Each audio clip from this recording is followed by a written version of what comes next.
Hello, everyone. Welcome back. Please comment, subscribe, folks. Comment, subscribe, like the videos.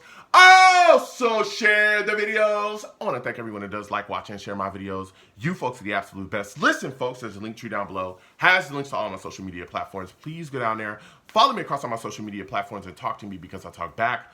Also down there as well as links to all of my YouTube pages. Please go down there, subscribe to all my YouTube pages, and turn on your notifications so when I post content, you folks will be in the know.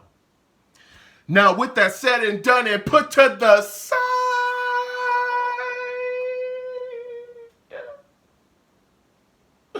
I've come to talk to you folks today about the New York Jets getting destroyed against the Miami Dolphins, 34-13, and how furious the New York Jets offense makes me. It's infuriating to watch this team. Salute to all the savages that sat down and watched the game with me. We did a live game reaction after the game.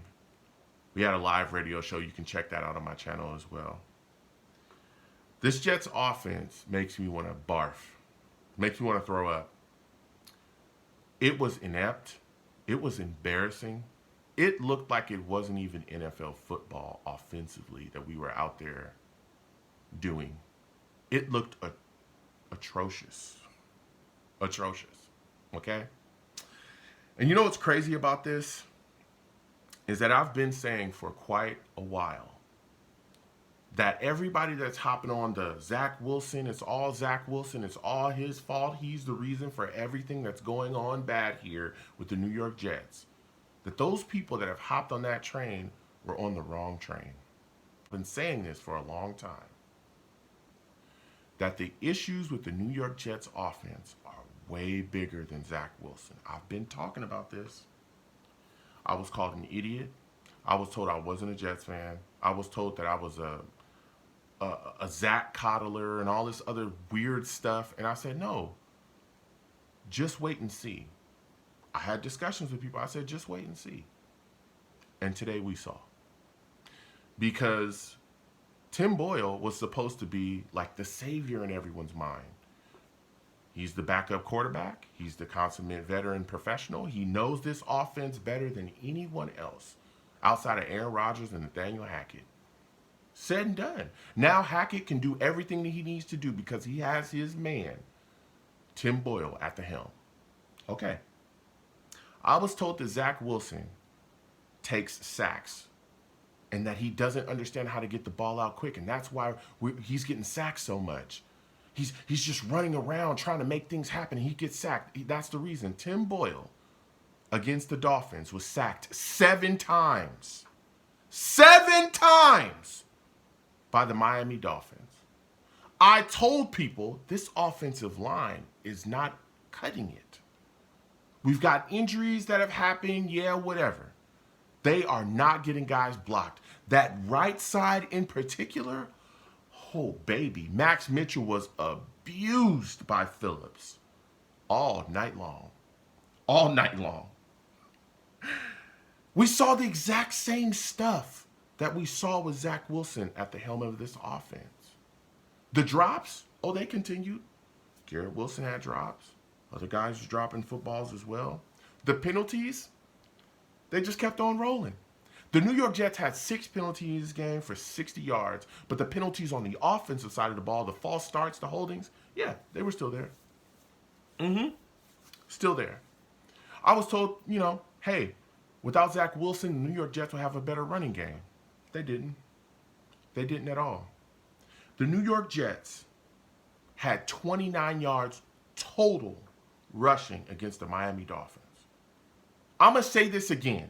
The New York Jets had 29 yards total rushing against the Miami Dolphins.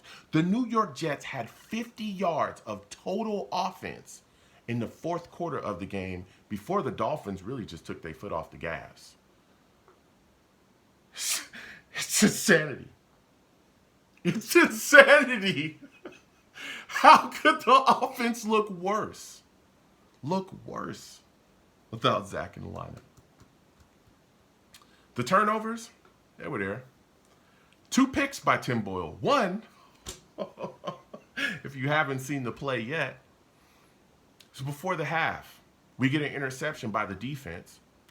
Instead of kneeling and just going into the locker room at the half, they decided to throw a Hail Mary up. Tim Boyle drops back, throws the Hail Mary up.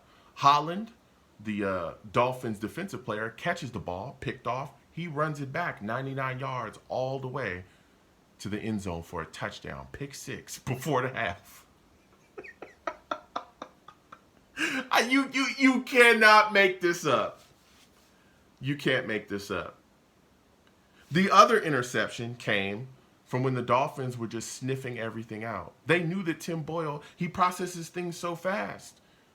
He wants to get it out quick to a check down. They knew that. He was trying to get it to Breece Hall. Defender tipped it up and picked it off.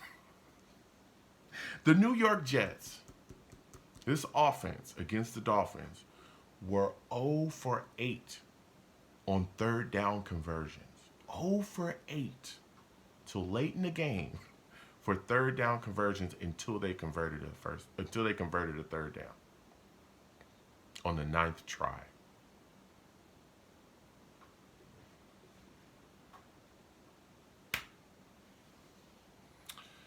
When are we going to get to understand that the problems are bigger than Zach Wilson?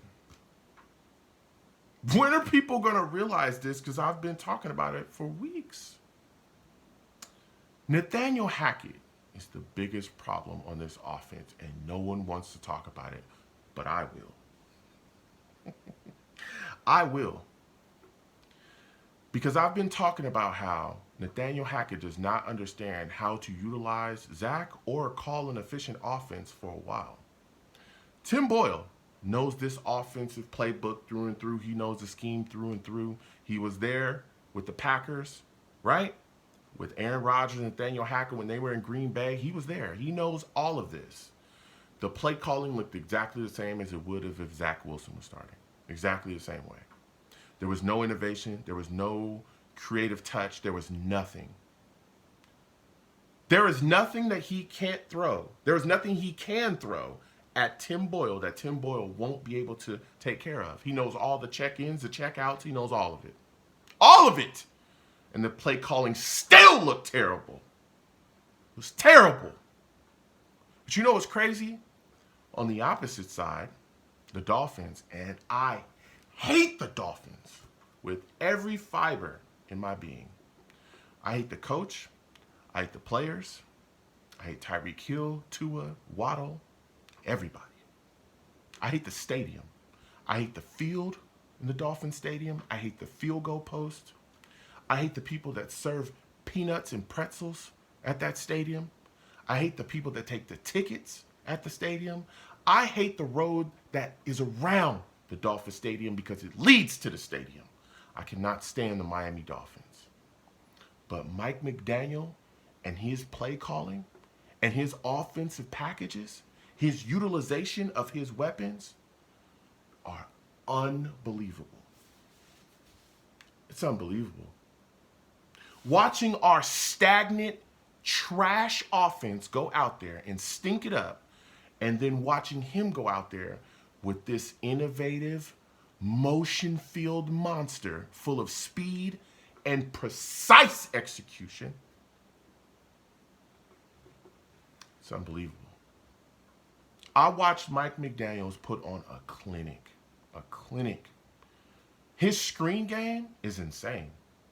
You don't even realize that it's a screen until it's way too late. His running calls, unbelievable. I saw Jets players that thought they were in position to make tackles, and then they get smacked by a guy that they didn't see and taken smooth out the play for another 20, 30-yard game by a Dolphins running back. I watched him motion Tyreek Hill all over the damn place. I watched him take Tyreek Hill and just put him in the backfield just to ensure that they would be able to get him the ball on a certain play. Nathaniel Hackett's not doing any of that. There is nothing being done to ensure that Garrett Wilson gets the ball in his hand in any kind of unique way that you see Mike McDaniels do with his players. We are in trouble. We are in trouble. If the system is functioning, if the offensive system with the New York Jets is functioning the same way, or actually in a worse way, with Tim Boyle than it did with Zach Wilson, that does not mean that it's on Zach Wilson. That means that the system is broke. That's what it means. That's what it means. Now, before I end this, I do want to end it on a positive note. I want to talk about the Jets defense. The Jets defense deserves so much credit. And I don't know what's going to happen or if things are going to boil over or really spin out of control this season. But DJ Reed, he had an interception in his game. Eccles had a pick six. Michael Clemens had a half a sack. He also got kicked out of the game because he threw a punch that actually hit a ref. And I know people were saying, oh, well, Joe, he didn't know he was going to hit the ref. Michael Clemens needs to use his brain. This is the second game where he's gotten to some type of scrum out there on the field. Come on, man. Think, bruh. You're a guy that's on the cusp of really being a good player. Stop with the nonsense and the scrapping, man. Get your keister to the bench after a play is over. Solomon Thomas had half a sack as well. Consummate veteran, continues to fight. And Huff also had a sack in this game, no surprise. It's going to be very interesting to see what happens with him going forward because we all know he's coming up for a contract.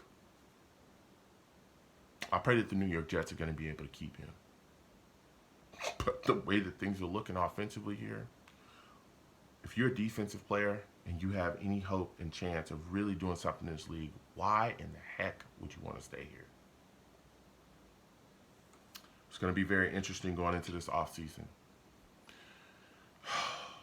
I want to see what happens going forward. I know that there's a lot of Jets fans that are screaming for Robert Saleh and Hackett to be fired. I want to touch on this. I don't think any of those guys are going to get fired. I don't think either of them will. Excuse me. I don't think either of them will. Because I think if you make any type of changes here that Aaron Rodgers is not comfortable with, he's gone and he's out the door. And the New York Jets will be in a tough situation trying to figure out what's going to happen going forward with quarterback. Because he is the plan.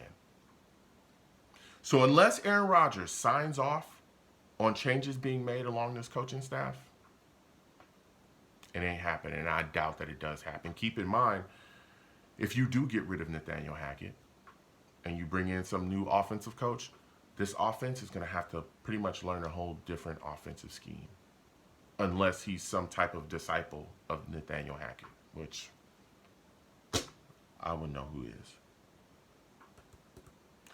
This is scary times. Comment down below. Let me know what you folks think. How do you folks feel about this situation with the New York Jets? Again, I'm not a Zach Wilson apologist. I'm not attached to Zach Wilson. I'm not none of that.